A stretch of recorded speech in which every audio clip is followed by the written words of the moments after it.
Okay. We have been taught from an early age to drink our milk. We've been told that it's good for us and that it keeps us healthy. But with today's ever-changing technology and production practices, how can we be so sure? How many of us actually take the time to think about the process that goes on from the cow to the carton? In 1993, the FDA approved the use of a synthetic growth hormone that, when injected into a cow, would increase its milk production by over 10%. This hormone is known as the recombinant bovine growth hormone, or RBGH, created and manufactured by the U.S. company Monsanto. As a result of this, approximately 33% of the 9 million U.S. dairy cows are in herds treated with RBGH, according to Robert Burrows, an FDA scientist who worked on the safety studies for this hormone. However, in 1998, Health Canada, the Canadian equivalent of the FDA, showed that there was reason for concern and that the FDA should review the use of RBGH. The FDA, however, chose not to do this review. And today, I am here to tell you that there is very much a reason for concern and that the use of RBGH is not without its consequences. I am making the claim that RBGH has a negative impact on the health of dairy cows who produce milk and those of us who choose to consume that milk. I will support this claim by saying that RBGH leads to an increase in infections in cows.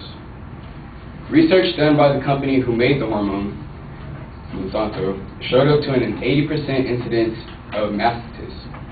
Now, mastitis is the swelling and infection of the udder region. It happens to be very painful for the cows, and as a result of this, a pus develops in their udder region, and that pus can get into the milk that they produce and contaminate it.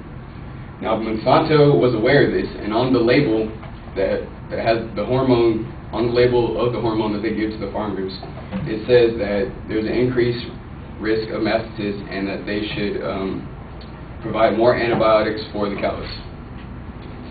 Now, the FDA also admitted that the increased use of antibiotics is associated with the increased frequency of use in cows for mastitis. The problem with this is that the residue from antibiotics can get into our milk. And the problem with that is that we can build up a resistance to these antibodies. So if we got a human infection and we have developed this resistance towards antibodies, that could be very detrimental to our health. Also, according to the Center of Food Safety, it has been documented that the hormone caused up to a 50% increase in lameness among these cows. It's obvious that this hormone is inflicting pain on these animals. Also, the excess milk that the hormone forces from these cows diminishes their immune system, leaving them more susceptible to sickness. To further back up my claim, I will state that consuming milk with RBGH increases cancer risk in humans. Samuel S. Epstein, professor of environmental and occupational medicine at the University of Illinois and chairman of the Cancer Prevention Coalition, states, milk from cows injected with RBGH increases risks of breast and colon cancer. Research done by Epstein has also noted that increased levels of insulin-like growth factor sits on our intestinal wall. And when it sits on it, and then if we get excessive levels of this growth factor on our intestinal wall, it can lead to a tumor.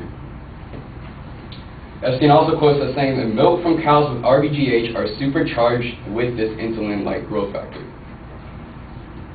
In 1999, a 6-year study was done at Channing Laboratory in Boston, a joint facility of Harvard Medical School, where over 32,000 nurses were involved. And out of those with the highest level of IGF-1, which is the insulin-like growth factor, had a 2.5 times greater risk of getting cancer. The fact is that the more we consume this milk with the synthetic hormone in it, the more we increase our risk of developing cancer, and that's a risk I'm just not willing to take. In closing, I would like to point out that there is a reason why the 27 countries of the European Union refuse to accept RBGH into their country. There's a reason why Australia, Canada, and Japan refuse to accept RBGH into their country. I would like to say that in this new age, we have to be very conscientious of what we put into our bodies. I refuse to consume this milk because of this dangerous hormone that's in it, and because it's detrimental to my health and inflicts unnecessary pain on the animals who are used to produce it. I hope after sharing this information with you, you guys can share my point of view. Thank you.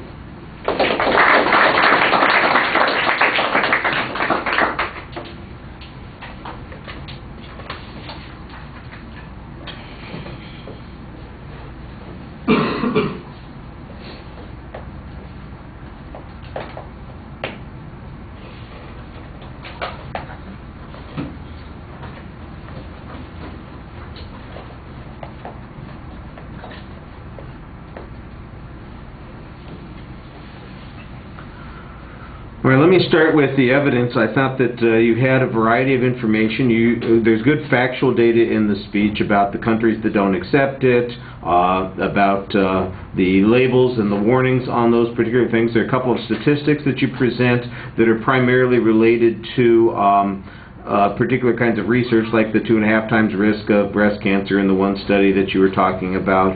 And there was some data about the degree of cows, or the number of cows that have this kind of hormone treatment. So there was good information on that. Although it did seem like some of the information was a little dated. Maybe some of it was more recent, but the last source citation that I heard that I noticed was 1999. So if that's 11 years ago, if there's more recent information, it would probably add to the credibility of the speech.